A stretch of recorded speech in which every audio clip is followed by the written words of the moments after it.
सभी को नमस्कार। आइए आज हम संस्कृत की रुचिरा पुस्तक के कक्षा 7 के तृतीय पाठ स्वावलंबनम के कार्यपत्रक अ और ब दोनों के उत्तरों को यहाँ जानेंगे। हमने कक्षा 7 के तृतीय पाठ स्वावलंबनम को पढ़ा, उसको समझा, उसका अभ्यास को किया। अब हम कक्षा 7 के तृतीय पाठ के 2 वर्कशीट्स, 2 कार्यपत्रक जो दिए गए थे, उनके उत्तरों को यहाँ शेयर कर रहे हैं। आशा है आप उत्तर कर चुके होंगे। यहाँ आप अपने उत्तर यहाँ से मैच भी कर सकते हैं और अगर कोई गलती हो तो उसे ठीक भी कर सकते हैं। तो चलिए आरंभ करते हैं। पहला प्रश्न है अधोलिखित अंकानाम कृते पदानि लिखत। नीचे लिखे हुए अंकों के लिए संस्कृत शब्द लिखने हैं। पहला है 42 जिसको संस्कृत में कहते हैं द्विचत्वारिंशत्। दूसरा है 33 जिसको संस्कृत में कहते हैं त्रयस्त्रिंशत्। अगला है 50 जिसको संस्कृत में कहते हैं पंचाशत्। इसके बाद है 12 जिसको संस्कृत में कहते हैं द्वादश। इसके बाद है 28 जिसको संस्कृत में कहते हैं अष्टाविंशतिः। इसके बाद खंड ख पठित अवबोधनम। प्रश्न 2 भारतीय वर्षानुसारम ऋतूनाम नामानि लिखत। भारतीय वर्ष के अनुसार ऋतुओं के नाम लिखो। सबसे पहले है चैत्रः, फिर वैशाखः, फिर ज्येष्ठः, फिर आषाढ़ः, फिर श्रावणः, फिर भाद्रपदः, फिर है आश्विनः, फिर कार्तिकः, फिर मार्गशीर्षः, फिर पौषः, फिर माघः और अंत में फाल्गुनः। इसके बाद अगला प्रश्न है अधोलिखितानां प्रश्नानाम् उत्तराणि लिखत। नीचे लिखे हुए प्रश्नों के उत्तर लिखो। सबसे पहले है सर्वदा कुत्र सुखम। सदा सुख कहाँ पर होता है? सदा सुख कहाँ होता है? उत्तर है सर्वदा स्वावलंबने एव सुखम। सर्वदा स्वावलंबन में ही सुख होता है। अगला है श्रीकंठस्य आतिथ्यम के अकुर्वन्। इसका उत्तर है श्रीकंठस्य आतिथ्यम कृष्णमूर्ति तस्य माता पिता च अकुर्वन्। श्रीकंठ का आतिथ्य कृष्णमूर्ति और उसके माता पिता ने किया। अगला प्रश्न है कस्य गृहे कोऽपि भृत्य नास्ति। किसके घर पर कोई भी भृत्य अर्थात सेवक नहीं है? कृष्णमूर्ते गृहे कोऽपि भृत्यः नास्ति। कृष्णमूर्ति के घर पर कोई भी सेवक नहीं है।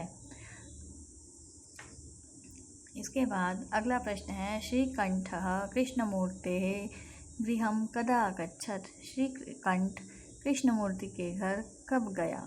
श्रीकंठः प्रातः 9 वादने कृष्णमूर्तेः गृहं अगच्छत्। श्रीकंठ सुबह 9 बजे कृष्णमूर्ति के घर गया। इसके बाद खंड ख रचनात्मक लेखन। प्रश्न नंबर 4 है मंजूषातः पदानि चेत्वा रिक्त स्थानानि पूरयत। मंजूषा में दिए गए शब्दों से रिक्त स्थान पूरे करो।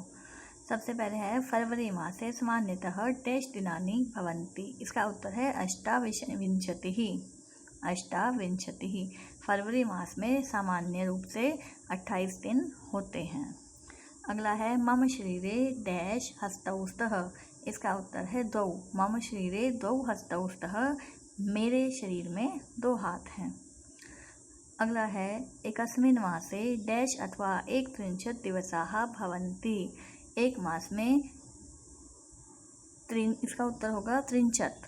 तो इसमें बनेगा एक मास में 30 अथवा 31 दिन होते हैं। एकस्मिन् मासे 63 अथवा 31 दिवसाः भवन्ति। अगला है डैश ऋतवः भवन्ति। डैश ऋतुएं होती हैं। उत्तर है षड अर्थात 6। षड ऋतवः भवन्ति। 6 ऋतुएं होती हैं। इसके बाद है मासाः डैश भवन्ति, उत्तर होगा 12। मासाः 12 भवन्ति अर्थात मास 12 होते हैं, अर्थात साल में 12 महीने होते हैं। इसके बाद इस वर्कशीट का अंतिम प्रश्न है, 5वां प्रश्न है, चित्रं दृष्ट्वा मंजूषातः पदानि च प्रयुज्य वाक्यानि रचयत। चित्र देखकर मंजूषा में दिए हुए शब्दों से वाक्य बनाएं।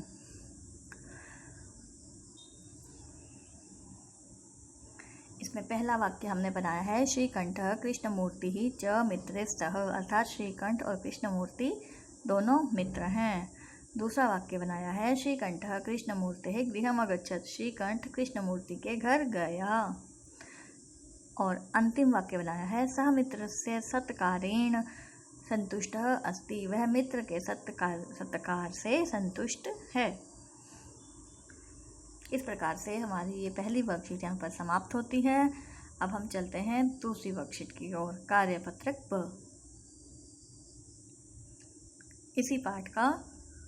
इसी पाठ की दूसरी वर्कशीट है, जिसका पहला प्रश्न है, चित्राणि गणयित्वा तद्दः संख्यावाचक शब्दम लिखत, चित्रों को गिनकर उनके संख्यावाचक शब्द लिखो।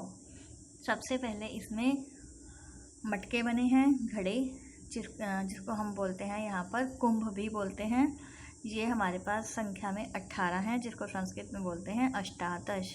इसके बाद आम का चित्र बना है, आम्राणी, जो संख्या में 21 हैं, जिसको संस्कृत में बोलते हैं एकविंशतिः। इसके बाद यहाँ पर कुछ कंदुकानी बनी है, गेंद बनी है, जिसको हम कंदुकम बोलते हैं, बहुवचन में होगा कंदुकानी। संख्या में ये 15 हैं, जिसको हम संस्कृत में बोलेंगे पंचदश। इसके बाद यहाँ पर कुछ मोमबत्ती बनी है, जो संख्या में 36 हैं, 36, जिसको संस्कृत में बोलते हैं षट्त्रिंशत्। इसके बाद यहाँ पर कुछ कैंची बनी है, सीजर्स, जिसको संस्कृत में कर्तनी भी बोलते हैं। ये संख्या में 34 हैं, 34, जिसको संस्कृत में कहेंगे चतुर्विंशतिः। इसके बाद अगला प्रश्न है, भारतीय वर्षानुसार मासानां नामानि लिखत, भारतीय वर्ष के अनुसार मास के नाम लिखो, अर्थात महीनों के नाम लिखो। यहाँ पर हमारा प्रश्न होगा, भारतीय वर्षानुसारम मासानां नामानि, हम पहले वाले वर्कशीट में कर चुके हैं। यहाँ पर है भारतीय वर्षानुसारम ऋतूनां नामानि लिखत, यहाँ पर हमें 6 ऋतुओं के नाम लिखने हैं। तो यहाँ प्रश्न चेंज हो गया है, यहाँ आएगा भारतीय वर्षानुसारम ऋतूनां नामानि लिखत। तो हमारे पास 6 ऋतुएं हैं, वसंतः, ग्रीष्मः, वर्षा, शरद, हेमंतः, शिशिरः। जो मास वाला क्वेश्चन है, हम इससे पहले वाली वर्कशीट में कर चुके हैं, जिसमें हमने 12 मास के नाम कर लिए हैं। यहाँ पर ये ऋतुओं का क्वेश्चन आएगा, आप इसे ठीक कर सकते हैं, मिस प्रिंटिंग है यहाँ। तो हमारे पास 6 ऋतु हैं, वसंतः, ग्रीष्मः, वर्षा, शरद, हेमंतः, शिशिरः। अगला प्रश्न है, रिक्त स्थानानि पूरयत, रिक्त स्थान भरो।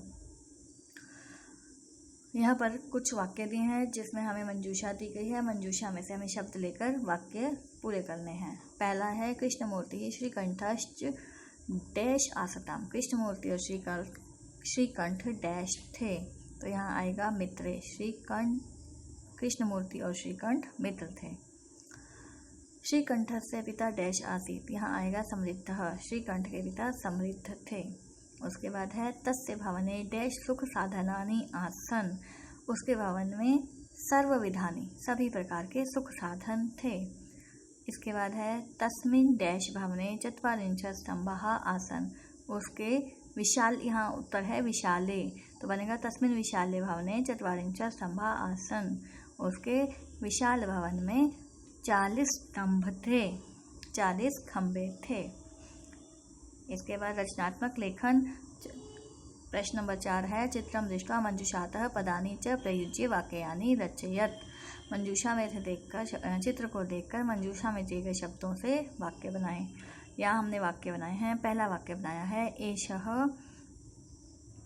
एषः कृषकः क्षेत्रं कर्षति, एक कृषक, एक किसान क्षेत्र अर्थात खेत को, कर्षति जो खेती करता है, मतलब कि एक किसान खेत में खेती करता है, खेत को जोतता है। इसके बाद है, एतौ कृषकौ खनन कार्यं कुरुतः।